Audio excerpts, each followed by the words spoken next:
ಗುರುರ್ಬ್ರಹ್ಮ ಗುರುರ್ವಿಷ್ಣು ಗುರುರ್ದೇವೋ ಮಹೇಶ್ವರ ಗುರುರ್ ಸಾಕ್ಷಾತ್ ಪರಬ್ರಹ್ಮ ತಸ್ಮೈ ಶ್ರೀ ಗುರವೇ ನಮಃ. ಚಿದಂಬರ ನಮಸ್ತೆಸ್ತು ಚಿಂತಿತಾರ್ಥಪ್ರದಾಯಿನಿ ಔದುಂಬರ ಸದಾವಾಸ ಚಿದಂಬರ ನಮೋಸ್ತುತೆ. ಎಲ್ಲ ಆತ್ಮಜ್ಯೋತಿಗಳಿಗೆ ಸಾಷ್ಟಾಂಗ ಪ್ರಣಾಮ. ಜೈ ಚಿದಂಬರ. ವಿಠಾಬಾಯಿಯ ಭಂಗವನ್ನು ನೋಡೋಣ.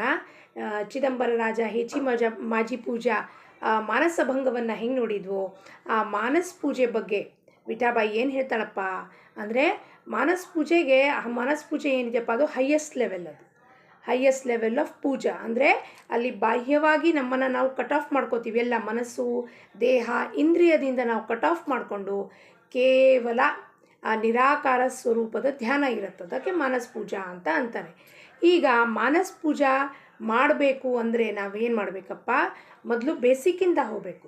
ನಾವು ಬಾಹ್ಯವಾಗಿ ಸಗುಣೋಪಾಸನ ಏನು ಮಾಡ್ತಿದ್ದೀವೋ ಅದನ್ನು ಎಲ್ಲವೂ ಮಾಡಬೇಕು. ಅಂದರೆ ಷೋಡೋಪಚಾರ ಪೂಜಾ ಏನು ಮಾಡ್ತೀವೋ, ದೇವರಿಗೆ ಅಭಿಷೇಕ ಮಾಡೋದು, ಸ್ನಾನ ಮಾಡೋದು, ನೈವೇದ್ಯ ಇಡೋದು, ವಸ್ತ್ರ ಹಾಕೋದು, ವಸ್ತ್ರಾಲಂಕಾರ ಮಾಡೋದು, ಧೂಪ ದೀಪ ನೈವೇದ್ಯಾದಿಗಳನ್ನು ಇಟ್ಟು ಭಜನೆ ಮಾಡಿ ಅಭಂಗ ಹೇಳಿ ಏನು ಮಾಡ್ತೀವೋ ಅದೆಲ್ಲವೂ ಮಾಡಬೇಕು.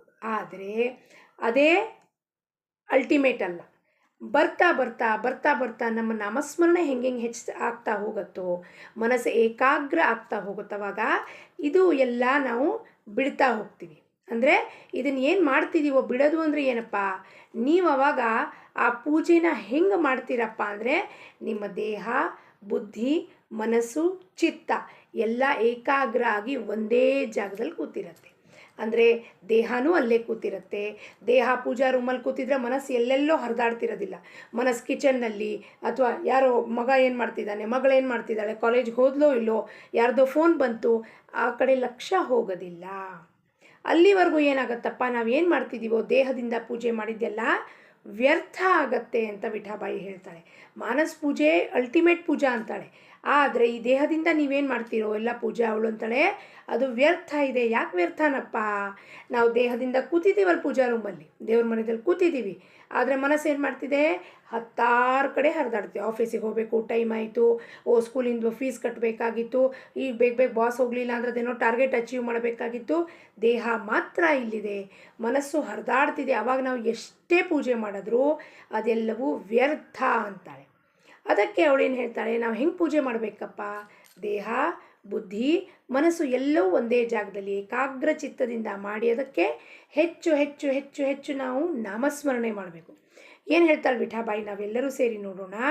ಮಾನಸ ಪೂಜಾ ಸಾಕ್ಷಾತ್ಕಾರ, ದೇಹಾನೇ ಪೂಜಾ ಸರ್ವ ವ್ಯರ್ಥ ಜಾಣ. देह जाहो अथवा राहो, मनाने नाम स्मरण करो. देह जैसे तृण करावे, मन विभूती समजावे. नाम घेता हृदयात संत भेटती आपोआप. ओळख होतो देव संत, आनंद होतो भगवंत. मन ठेवुनी चरणात नाम म्हणती मनात. आयुष्य नाही होतो व्यर्थ, नाही होतो ते अनर्थ. विदेहीने नाम एक एक, देहाने कोटी ते अनेक. सम नवे राई पर्वत. मनानी म्हणावे चिदंबर, विठाबाई म्हणे दासी मन विभूती देवाची. लक्ष विभूती देहाची, समजून म्हणा नाम हेची. ಇದು ಸ್ವಲ್ಪ ಸೂಕ್ಷ್ಮವಾದ ಭಂಗ. ನಾವೆಲ್ಲರೂ ಆ ಸೂಕ್ಷ್ಮದ ಕಡೆ ಗಮನ ಕೊಡೋಣ. ಬಾಯಿಯ ಅರ್ಥ ಏನು, ಶಬ್ದ ಅರ್ಥಕ್ಕೆ ಬೇಡ, ಒಳ ಅರ್ಥ ಗೂಢಾರ್ಥ ಏನಿದೆಯಪ್ಪ ಹೇಳ್ತಾಳೆ. ಮಾನಸ ಪೂಜೆಗೆ ಸಾಕ್ಷಾತ್ಕಾರ ಅಂತಾಳೆ. ಯಾಕಪ್ಪ, ಅಲ್ಲಿ ಮಾನಸ ಪೂಜೆದಲ್ಲಿ ಯಾರೂ ಇಲ್ಲ, ಅಲ್ಲಿ ನಾನೂ ಇಲ್ಲ, ನಾನು ಮಾನಸ ಪೂಜೆ ಮಾಡ್ತಾ ಇದ್ದೀನಿ ಅನ್ನೋದು ಇಲ್ಲ. ಆ ನಿರಾಕಾರ ಸ್ವರೂಪ ಅವನು ಮಾನಸ ಪೂಜೆ ಮಾಡುವಾಗ ಅಲ್ಲಿ ಏನೂ ಇಲ್ಲ. ಅಲ್ಲಿ ಅವಾಗ ಬಾಹ್ಯದಿಂದ ನಾನು ಏರಿಸೋದಿಲ್ಲ, ಸುಮ್ಮನೆ ಕೂತಿರೋದೇ ಮಾನಸ ಪೂಜಾ. ಸುಮ್ಮನೆ ಧ್ಯಾನದಲ್ಲಿ ಕೂತಿರೋದು ಅದೇ ಮಾನಸ ಪೂಜಾ. ಆವಾಗ ದೇಹದಿಂದ ಮಾಡುವ ಎಲ್ಲ ಪೂಜಾ ವ್ಯರ್ಥ ಅಂತ ಹೇಳ್ತಾಳೆ ಅವಳು. ಯಾಕಪ್ಪ ವ್ಯರ್ಥ ಅಂದರೆ, ಅದು ನಾವು ಮನಸ್ಸು ಏಕಾಗ್ರ ಮಾಡಿದ್ರೇನೆ ಎಲ್ಲೆಲ್ಲೋ ಹರಿದಾಡ್ಕೊಂಡು ಪೂಜೆ ಮಾಡಿದಾಗ ಅದು ವ್ಯರ್ಥ ಅಂತಾಳೆ. ದೇಹ ಜಾಹೋ ಅಥವಾ ರಾಹು, ಮನಾನೇ ನಾಮಸ್ಮರಣ ಕರೋ. ಈ ದೇಹ ಇರಲಿ ಅಥವಾ ಬಿಡಲಿ, ಪಂಚಮಹಾಭೂತದಿಂದ ಇರೋದು. ಮನಸ್ಸೇನಿದೆಯಪ್ಪ ಸೂಕ್ಷ್ಮ ಶರೀರ. ನಾವು ಜನ್ಮ ಜನ್ಮಾಂತರದಲ್ಲಿ ನಾವೇನು ಮಾಡಿದ್ದೀವಪ್ಪ, ನಾವು ನಾಮಸ್ಮರಣೆ ಮಾಡ್ಕೊಂಡು ಬಂದಿದ್ದೀವಿ. ಜನ್ಮ ಜನ್ಮಾಂತರದಲ್ಲಿ ರಾಮನ ಕಾಲದಲ್ಲೂ ಇದ್ವಿ, ಕೃಷ್ಣನ ಕಾಲದಲ್ಲೂ ನಾವಿದ್ವಿ, ರಾಮನ ಕಾಲದಲ್ಲೂ ಇದ್ವಿ, ಕೃಷ್ಣನ ಕಾಲದಲ್ಲೂ ಇದ್ವಿ, ವಿಠಲನ ಕಾಲದಲ್ಲೂ ಇದ್ವಿ, ಮತ್ತು ಈಗ ಚಿದಂಬರನ ಕಾಲದಲ್ಲೂ ನಾವು ಇದ್ದೀವಿ. ಅದಕ್ಕೆ ಈ ನಾಮ ನಮ್ಮ ಬಾಯಲ್ಲಿ ಬರ್ತಾ ಇದೆ. ಅದಕ್ಕೆ ಅವಳು ಹೇಳ್ತಾ ದೇಹ ರಾಹೋ ಅಥವಾ ಜಾಹೋ ಮನಾನೇ ನಾಮಸ್ಮರಣ ಕರೋ. ಮನಸ್ಸು ಸೂಕ್ಷ್ಮ ಶರೀರ, ದೇಹ ಜೈಸೆ ತೃಣಕರಾವೆ. ತೃಣ ಅಂದರೆ ಇದ್ರ ಸಮಾನ, ಹುಲ್ಲಿನ ಸಮಾನ. ಮನ ವಿಭೂತಿ ಸಮಜಾವೆ. ಮನಸ್ಸು ವಿಭೂತಿ. ವಿಭೂತಿ ಅಂದರೆ ಮನಸ್ಸೇ ಪರಮಾತ್ಮನ ಸ್ವರೂಪ ಆಗೋಗಿರುತ್ತೆ.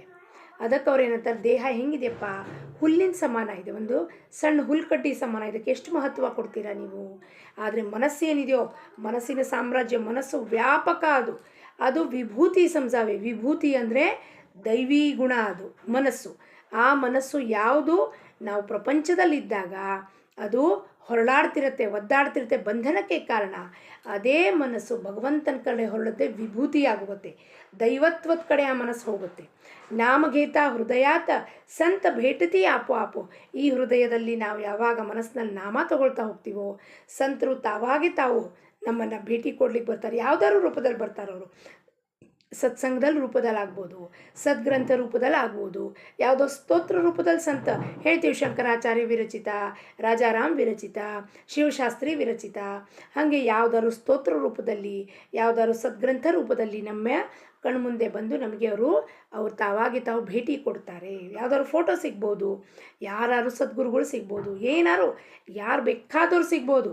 ಆ ನಾಮ ಹೃದಯಲ್ಲಿ ತಗೊಳ್ತಾ ಆ ಸ್ಥಿತಿಗೆ ನಾವು ಮುಟ್ತೀವಿ. ಸಂತರು, ಸತ್ಪುರುಷರು, ಅವಧೂತರು, ಯೋಗಿಗಳು, ಸಿದ್ಧರು, ಋಷಿಮುನಿಗಳು ಭೇಟಿ ಆಗ್ತಾವೆ ನಮಗೆ. ಒಳಗೆ ಹೋತೋ ದೇವ ಸಂತ ಆನಂದ ಹೋತೋ ಭಗವಂತ. ಆವಾಗ ನಮಗೆ ದೇವ್ರು ಯಾರಪ್ಪ, ಸಂತರು ಯಾರು, ದೇವರ ಸ್ವರೂಪ ಏನು, ಸಂತರ ಸ್ವರೂಪ ಏನು ಅಂತ ಓಳಕ್ಕಾಗತ್ತೆ. ಅವಾಗ ನಮಗೆ ಪರಿಚಯ ಆಗತ್ತೆ. ಅಂದರೆ ನಾವು ಯಾರಪ್ಪ, ಹೂ ಆಮ್ ಐ, ನಾನು ಯಾರು, ನಾನು ಈ ದೇಹನ, ಈ ಬುದ್ಧಿನ ಅಲ್ಲ, ನಾನು ಭಗವಂತನ ಸ್ವರೂಪ ಇದ್ದೀನಿ. ಆವಾಗ ಅದನ್ನು ಹುಡುಕ್ತಾ ಹಲವಾರು ಸಂತರು, ಸಿದ್ಧರು ಭೇಟಿ ಆಗ್ತಾರೆ. ಆವಾಗ ಭಗವಂತನಿಗೂ ಕೂಡ ಆನಂದ ಆಗತ್ತೆ. ಈ ಜೀವದ ಉದ್ಧಾರ ಆಗ್ತಿದೆಯಲ್ಲಪ್ಪ. ಮನ ಠೇವುನಿ ಚರಣಾತ್ ನಾಮ ಮಣತಿ ಮಣಾತ್. ಮನಸ್ಸಿನಲ್ಲೇ ನಾವು ಮನಸ್ಸಿನಲ್ಲೇ ನಾಮ ತಗೋಬೇಕು. ಮನಸ್ಸಿನಲ್ಲೇ ನಮ್ಮ ಲಕ್ಷ್ಯ ಸಂಪೂರ್ಣವಾಗಿ ಆ ದಿವ್ಯ ಚರಣದ ಮೇಲಿರಬೇಕು. ಒಂದು ದಿವ್ಯ ಚರಣ ಅಂದರೆ ಸಗುಣಮೂರ್ತಿ ಚರಣ, ಇಲ್ಲ ನಿರಾಕಾರ ಸ್ವರೂಪ ಗುರುಪಾದುಕ ಇಲ್ಲಿ ಸಹಸ್ರಾರ ಚಕ್ರದಲ್ಲಿ ಇಲ್ಲಿರುತ್ತೆ ಮೇಲೆ. ಅದಕ್ಕೆ ನಾವು ಅಲ್ಲಿ ನಮ್ಮ ಕೇಂದ್ರೀಕರಣ ಅಂದರೆ ಸದಾಕಾಲ ಇದು ಅವನ ಪಾದದ ಅಡಿಯಲ್ಲಿದ್ದಾಗ ಇದಕ್ಕೆ ಅಹಂಕಾರ ಬರೋದಿಲ್ಲ.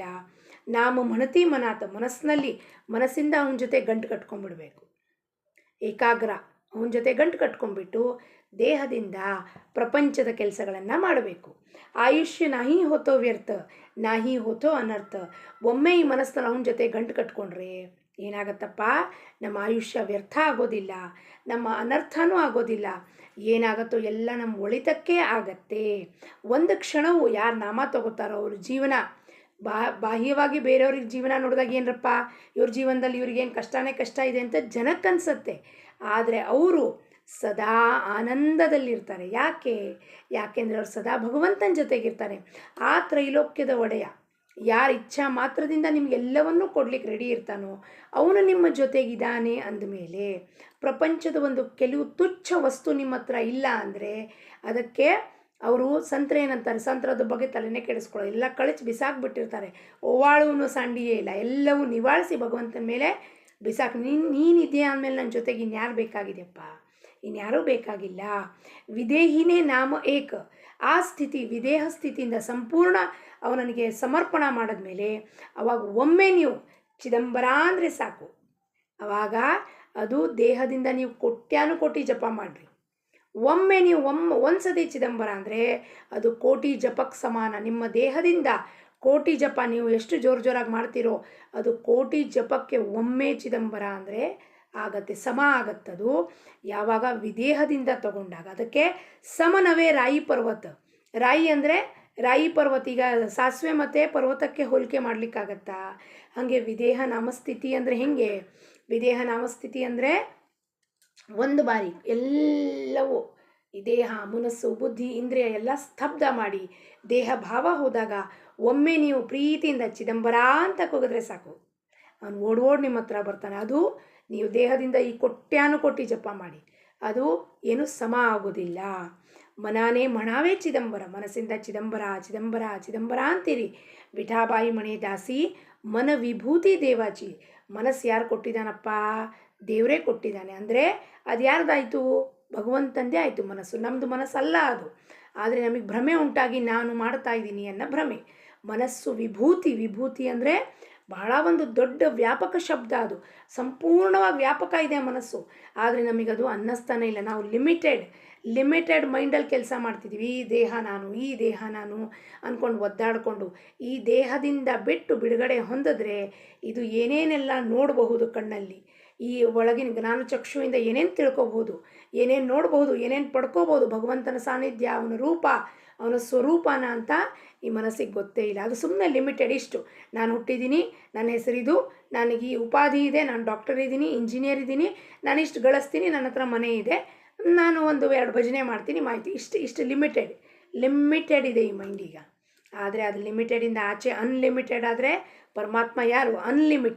ಅನ್ಲಿಮಿಟೆಡನ್ನು ಲಿಮಿಟೆಡ್ ಮೈಂಡ್ ಹೆಂಗೆ ತಿಳ್ಕೊಳ್ಳಿಕ್ಕೆ ಸಾಧ್ಯವೇ ಇಲ್ಲ. ಈ ಲಿಮಿಟೆಡ್ ಮೈಂಡಿಂದ ಆಚೆ ಹೋಗ್ಬೇಕು, ನಾವು ದಾಟ್ ಹೋಗಬೇಕು. ಅದಕ್ಕೆಲ್ಲವನ್ನು ಅವನ ಚರಣಕ್ಕೆ ಸಮರ್ಪಣ ಮಾಡಬೇಕು. ಮನ ವಿಭೂತಿ ದೇವಾಚಿ, ಅವನದೇ ವಿಭೂತಿ. ಅದು ವಿಭೂತಿ ಅಂದರೆ ಬಹಳ ದೊಡ್ಡ ದೈವಿ ಗುಣ ಅದು ಮನಸ್ಸು. ಯಾವ ಮನಸ್ಸು ನಿಮಗೆ ಪ್ರಪಂಚದಲ್ಲಿ ಕೊಚ್ಚೆಗೆ ಎಳೆಯುತ್ತೋ, ಮನಸ್ತಾಪಕ್ಕೆ, ದುಃಖಕ್ಕೆ, ಅದೇ ಮನಸ್ಸು ನಿಮಗೆ ಪರಮಾತ್ಮನ ಭೇಟಿ ಕೂಡ ಮಾಡಿಸ್ಕೊಡುತ್ತೆ. ಅದಕ್ಕೆ ವಿಭೂತಿ ಅಂತಾರೆ. ಲಕ್ಷ ವಿಭೂತಿ ದೇಹಾಚಿ ಸಂಜೂನ್ ಮಣ ನಾಮ ಹೆಚ್ಚಿ. ಇಲ್ಲಿ 2ನೇ ಸತಿ ವಿಭೂತಿ ಉಪಯೋಗಿಸಿದ್ದಾರೆ. ಯಾಕಪ್ಪ?